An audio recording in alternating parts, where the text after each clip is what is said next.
Andrew Peters was on his way to work on a sunny Monday morning. The spring weather put a chill in the air, so he stopped at his favorite coffee shop and got his usual a cafe latte with some cinnamon. The staff there were always pleasant and the coffee was always good, and today was no different. As he sipped on his coffee, Andrew felt there was just something in the air that morning. He felt as though today was going to be the start of a brilliant week. He had such feelings before, and every time they turned out to be true. The last time Andrew felt the way he was feeling that morning, he won several $1,000s in a lottery that he didn't even remember entering. Some guys have all the luck, he'd been told time and again. Andrew looked around to see if he could figure out why he felt so chipper. He scanned the people in the coffee shop so early in the morning. There were a lot of people heading to work like he was, both men and women. He sighed as he counted 10 men and 2 women. At his company, Andrew was one of the brightest up-and-coming stars.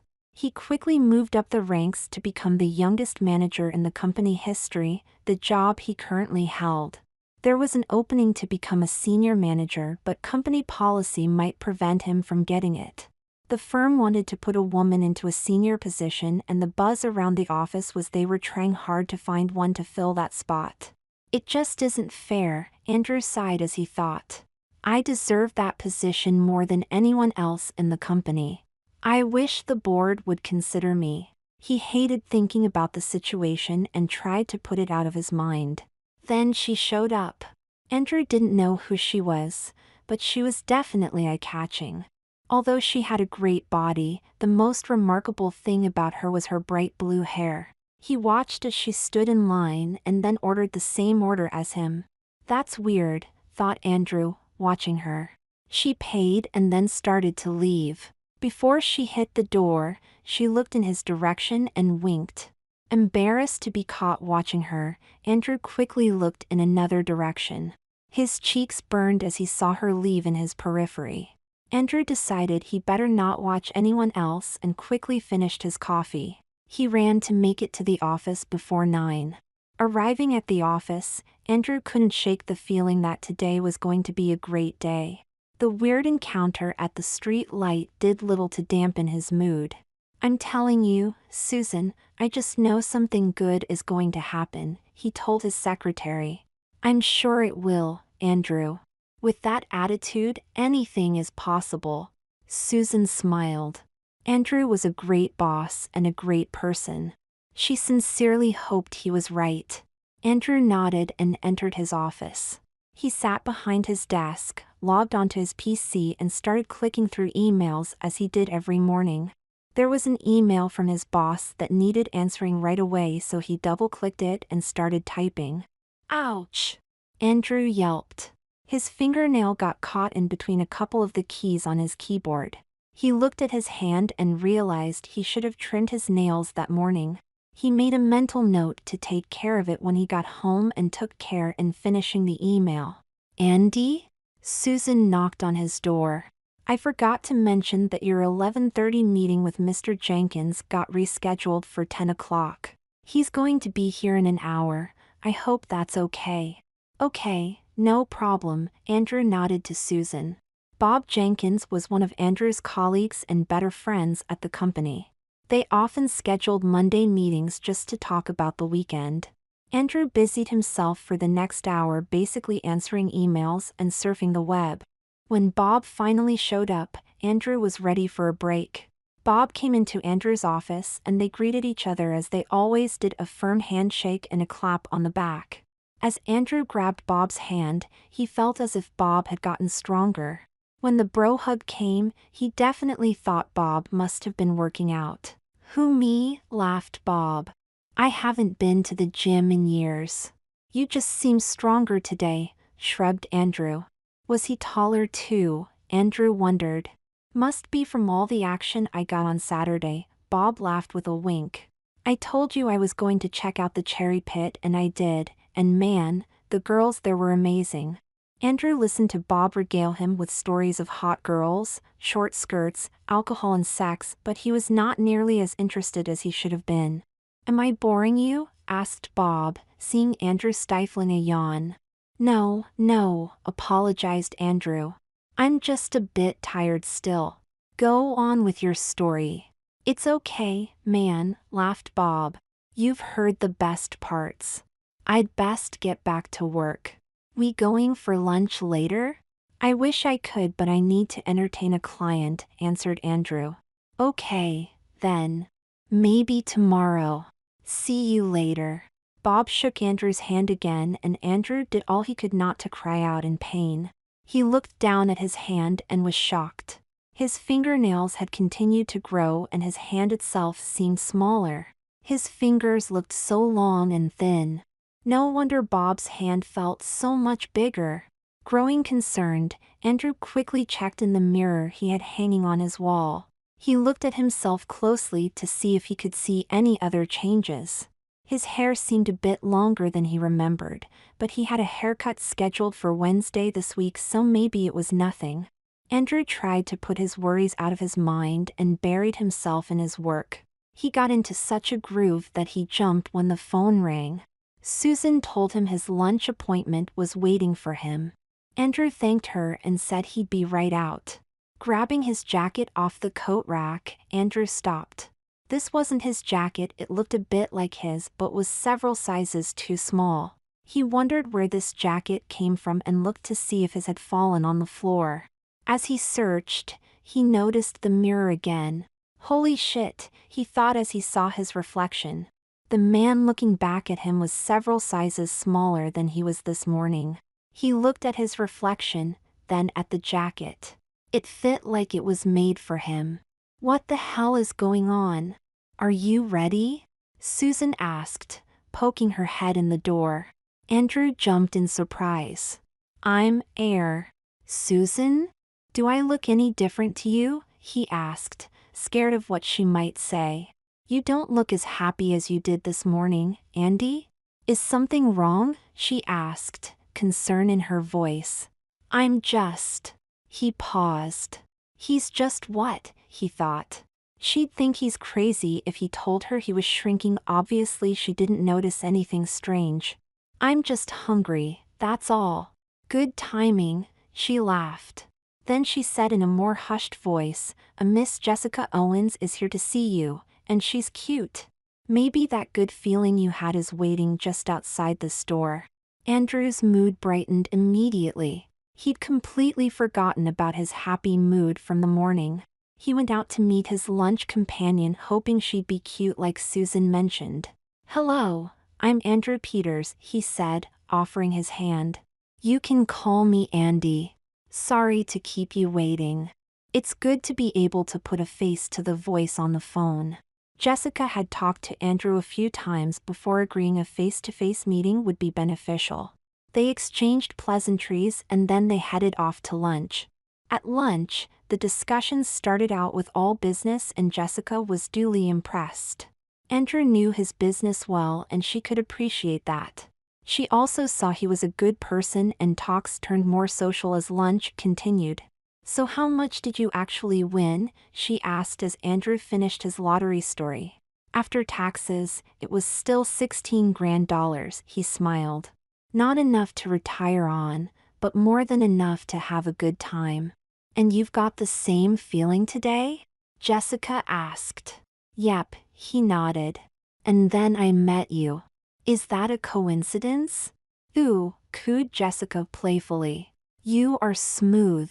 Did you even win a lottery? Andrew laughed and nodded. I swear it's true, he said, crossing his heart. Okay, answered Jessica. I won't press the issue. Oh gosh, look at the time. I need to get going. Andrew looked down at his wrist to check his watch and was shocked to see a thin-strapped watch around his small wrist. It was still a Cartier and looked vaguely like the one he treated himself to when he won the lottery, only smaller. Quickly regaining his composure, Andrew stood up and walked out with Jessica. He didn't realize how tall she was until they were walking side by side. Her 4-inch heels put her at eye level with Andrew, which is saying a lot, he thought, because he was over 6 feet tall. A taxi picked up Jessica and took her to her next meeting and Andrew headed back to his office. He looked at the receipt from lunch and saw that Jessica had written her name and number on it. It was turning out to be a good day after all. Andrew was beaming after finding Jessica's number. He slowed his pace so he could enjoy the spring sun. A breeze was blowing and it was exhilarating. Andrew just wished he remembered his hat. He didn't realize how long his hair had grown and it kept blowing in his face. Back at the office, Susan asked how the lunch meeting went. Andrew showed her the receipt and she high-fived him. "Way to go, boss," she cheered. "She's quite a looker, I'll say," Andrew smiled. "You called it right that time. So what's on the schedule for the afternoon?" "2 appointments and a meeting with your boss," she said. Andrew nodded, remembering which customers he had to meet. "You've got 30 minutes before the first one arrives." Andrew went back into his office to play some solitaire but decided not to. Instead, he went to the mirror to see what was going on. "Damn," was all he could say when he saw his reflection. The hair that had been growing over his ear this morning was now shoulder length. His face looked a bit thinner, his neck longer and shoulders smaller. He looked down and saw his whole body seemed to be shrinking farther. "At this rate, I'm going to look like a 10-year-old by the time the day is over," he lamented. Having time before the meeting, Andrew found a ruler and tried to use it to measure his height. He put a mark on the wall and then measured. 5'7", he blinked. "I've lost nearly 6 inches in height already?" A knock on the door prevented Andrew from breaking down. "Your 1:30 is here," Susan said. "He's a bit early if you want me to make him wait." No, Andrew answered. "Work will take my mind off things." Susan looked confused but said nothing. She sent Eric Banks in to see Andrew. "Hello, Andrew," Eric smiled, shaking hands. "I've been so happy with the work you're doing for me that I wanted to come down and congratulate you myself." "Thank you, Eric," Andrew forced a smile. Eric was one of his best clients and they had a great relationship. When Eric didn't say anything about the changes in his appearance, Andrew breathed a sigh of relief. As they were talking and discussing business, Eric noticed Andrew shifting uncomfortably. "Is everything okay?" he asked Andrew. Andrew scratched at chest and then his shoulders, ignoring the question. When he finally figured out it was a bra that had been bothering him, he quickly stopped fidgeting. "I'm sorry, Eric," Andrew blushed. "I need some time alone." "I understand," Andrew, nodded Eric. "We've all been there. I think we're done for the day, anyways. I'll set up our next appointment with Susan. Thanks again for everything." Andrew nodded and showed Eric to the door. As soon as it was shut, Andrew locked it and ran to the mirror. A bra, he thought. He unbuttoned the top few buttons, which were now on the wrong side of the shirt, and looked to see 2 small, but very real breasts encased in a black bra. "Is this really happening?" He grabbed at the A-cup breasts through the bra and he knew they were real. In his hands, he could feel the small fleshy orbs suddenly grow a cup size. What the hell? He was on the verge of tears. The knock on the door shook Andrew from his stupor. He wiped the tears from his eyes, buttoned up his blouse and opened the door for Susan. "Are you sure everything is okay, Andy?" she asked him. "You seem different today." "I just don't feel like myself today," Andrew frowned. "Well, I can see why," laughed Susan. "She can," thought Andrew, growing concerned. "She's finally figured it out. I should have known I couldn't hide this bloody breasts. Ever since you came in this morning, you've been waiting for your good luck to bring you something." Susan laughed. "Don't worry, it'll come eventually. Who knows, maybe getting Jessica's phone number was the good luck. In any case, stop worrying about it. Just let it happen." "Oh, okay." Andrew nodded numbly. "I'll try. Can you send in Mr. Franklin?" "Sure thing, boss." Jeff Franklin was Andrew's superior in the company. He was greatly respected by all of his employees, Andrew included. As they shook hands, Andrew tries to remain calm. "Hello, Andy," Jeff greeted. "Hi, Jeff," Andrew replied. I've got those numbers you asked for. They're right here on my computer. Great. Jeff smiled, taking a seat in front of the desk expectantly. Andrew moved around the desk and took a seat. As he sat, he felt something pop. Had he just split his pants? Jeff didn't seem to notice, so Andrew did his best to ignore it for now and logged into his account on the PC.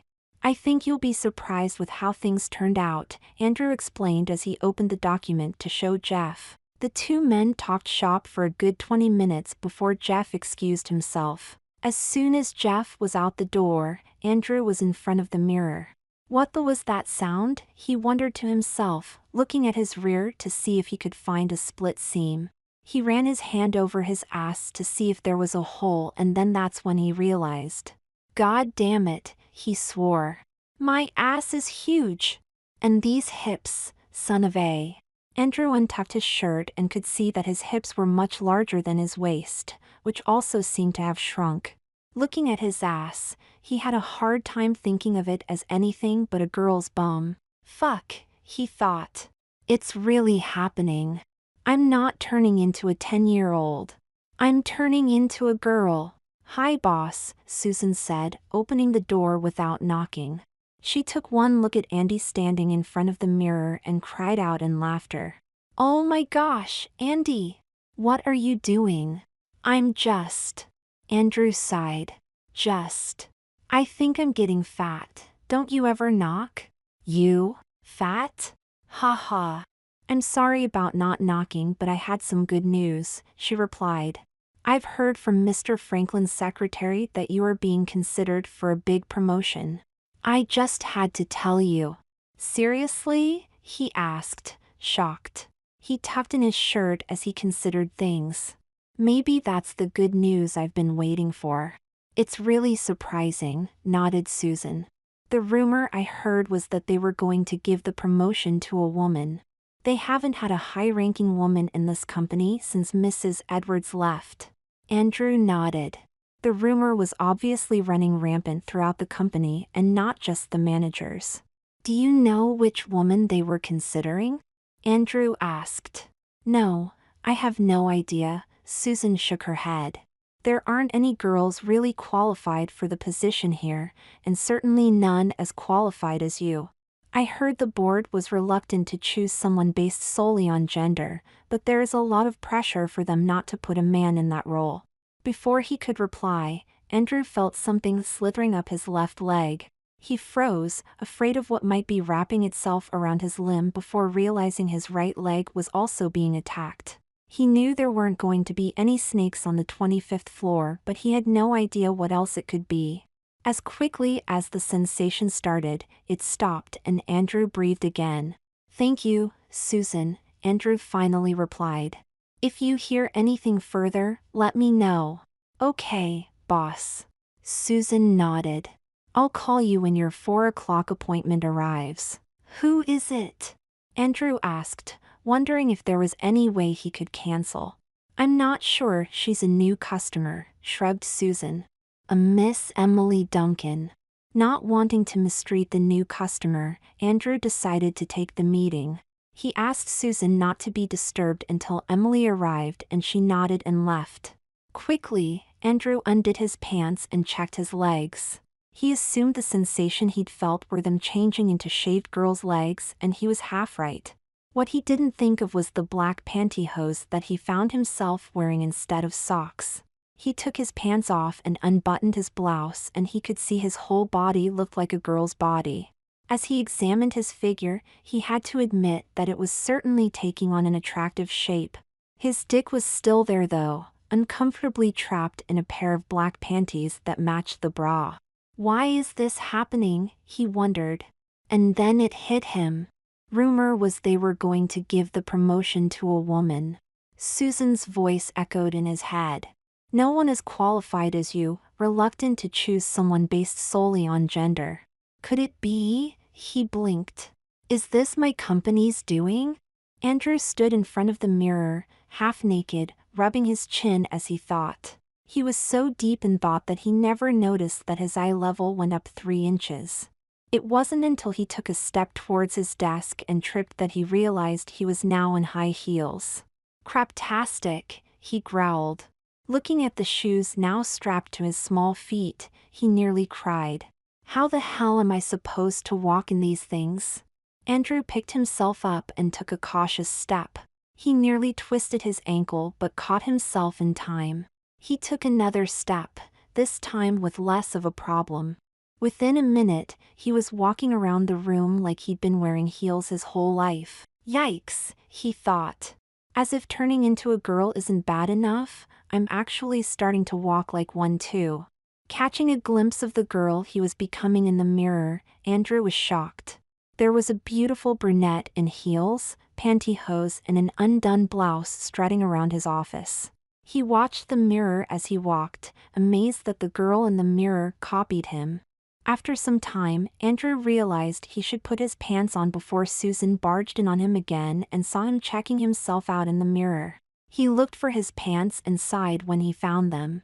The short skirt he found on the floor matched the jacket that was hanging and would definitely look good on the girl in the mirror. Unfortunately, thought Andrew, that girl is me. He pulled the skirt up his long legs and fastened it around the waist. He wondered if he could live as a girl for the rest of his life. He was definitely turning into a very beautiful one. But he never asked for this, and he was never given any choice. I should go give the board a piece of my mind, thought Andrew. How dare they do this to me? What gives them the right to turn a man into a woman? Those assholes. He sighed. He couldn't say for sure that it was the board that did this, and really how could they have? Something like this just can't be done, he thought. Buzz. The phone rang. Emily Duncan must have arrived, thought Andrew. He picked up the phone and asked Susan to give him a minute before showing her in. Andrew quickly did his best to compose himself. He stood in front of the mirror and straightened his blouse and played with his long wavy hair. He tried to make the girl in the mirror look like he thought a girl like her should. He moved gracefully and sat behind his desk just moments before Susan opened the door. He instinctively crossed his legs, not noticing that his dick wasn't crushed in the movement. Had he noticed, he'd have cringed in realizing that his lifelong friend was no longer there. "Miss Emily Duncan," Susan announced. "This is Andrea Peters." Andrew did a double take at hearing his new name. He quickly recovered, standing up to greet the new customer. "Hi, please call me Andrea," said Andrew, surprised to hear his new voice. He was shocked to see the blue-haired girl from the coffee shop coming through the door. "I'm Emily Duncan," she smiled back at Andrew. "I think we have a lot to talk about." "I think we do," nodded Andrew. "Susan, please make sure we aren't disturbed." "Yes, ma'am." Susan nodded, closing the door. Andrew offered Emily a seat and then sat down again behind the desk. He looked Emily up and down, wondering why she was here. "I know what's happened to you, Andrew," she finally blurted out. "You do?" Andrew's eyes went wide. "Did you do this to me?" Well, not exactly." Emily paused. "What does that mean? Did you do this or not?" Andrew demanded an answer. "No, I mean, yes, my magic did it, but not because it was something I wanted to do," she answered. "I don't follow you." Andrew was trying hard to figure out this blue-haired girl. "It was just part of my job," she shrugged. "I was hired anonymously to take care of a problem. This company wanted to hire a woman and I was supposed to find one that would fit the position. You were and are the best candidate for the job. So you made me a woman?" Andrew was ready to wring her neck. "Again, it wasn't my choice," she sighed. "You mortals never understand. I was given a problem, I found the only solution. Couldn't you just say no?" Tears welled up in Andrew's eyes. "No, never," she shook her head. "I gave my word that the contract would be fulfilled and I never go back on my word. I should have more thoroughly looked into what I was agreeing to, but that was my mistake." "You admit you made a mistake and yet you went through with it?" Andrew was getting angry again. Why the hell would you do it if you knew it was wrong? I told you already, she answered. I never go back on my word. I've given the company owners what they wanted and was paid handsomely for it. You did this to me for money? Andrew frowned. Somehow he hoped there was a greater purpose to all this. A witch has to eat too, she laughed. So now what? Andrew asked. Did you come to gloat? To look over your handiwork? No, she shook her head. I came to tell you the truth about happened to you. I tried to warn you at the coffee shop, but you ignored me when I approached you. I tried to set up an earlier appointment, but your secretary said you were booked all day. The truth? Andrew sighed. I appreciate you telling me, but I hate you for doing it. How am I supposed to face my family and friends again? My entire life has been turned on its head. I don't even know who I am anymore. Andrea Peters. I've never heard of her. You are her, laughed Emily. You always have been. Don't you see the board is selecting you because you've always been Andrea Peters? Susan didn't notice the change because she's always seen you this way. Your friends and family similarly won't notice anything different about you. You mean they all know me as Andrea? Andrew blinked. Of course. Emily nodded. And when you go home tonight, you'll find your apartment is different. Check your closet, it will be full of dresses and skirts that fit you. There's bras and panties in your underwear drawer. You've got a makeup table you use every morning to put your face on. Andrew's eyes widened as he realized the scope of the change. Exactly, nodded Emily. So don't worry about your life, it's already adjusted to you. Now you just need to adjust to it. Can't you change me back? Andrew asked. No, Emily shook her head. That would invalidate the previous contract and I never go back on my word. Andrew sighed. It looked like he was stuck as Andrea. It's not really that bad, smiled Emily. Being a girl, I mean. I've lived large portions of my life as both male and female and I've always preferred female. I'm sure you'll learn to love it too. I doubt that. The fashion is funner. I hate wearing skirts and heels. The hairstyles are sexier. I preferred my short hair. The sex is amazing. I don't want to even think about sex. Give it time, laughed Emily. There's many things that are different, but there's still a lot that hasn't changed. Fuck you, Andrew finally said. He'd been trying to build up the courage to tell off the girl responsible for transforming him, but he'd been worried she might change him into something even worse. I deserve that. And don't worry, Andrea, I can't change you again even if I wanted to, she laughed. And yes, I can read your mind. Andrew frowned. He was at this blue-haired woman's mercy and he knew it. He was stuck in this female life with no way out and there was nothing he could do about it, unless. The silence in the room grew as Andrew's brain worked overtime trying to figure out if his plan would work. He might not be able to change back, but maybe he could make his new life easier to accept. He finally concluded his thoughts and looked up at the blue-haired witch watching him. Emily? He finally asked. Yes, Andrea, she smiled at Andrew. He wondered if she already knew what he was about to ask. Now that your contract is complete, are you available for other work? Of course, she nodded, still smiling. But I doubt you can afford me. I'm about to get a big promotion. True, Emily laughed. I tell you what, I'll hear you out and if I agree, I'll perform your work after you get the promotion and can afford me. Andrew nodded agreement quickly and then detailed his plan to Emily. They worked out the finer points of the deal within an hour. It's a pleasure doing business with you, smiled Emily, shaking Andrew's hand. I hope you know what you're doing, Andrea. It was 6 weeks later that the promotion finally came. During that time, Andrea adjusted to her new life and actually started to enjoy it.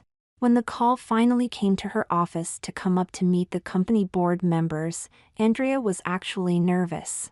You'll do fine, boss, Susan smiled. You're the best person in this company for the job. I'm so glad they aren't just hiring you because of your gender. I hope you're right, Andrea smiled back. She checked her makeup quickly before heading to the elevator.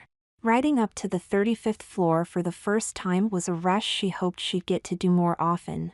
"Hello, Ms. Peters," the secretary greeted as the elevator doors opened. "Right this way."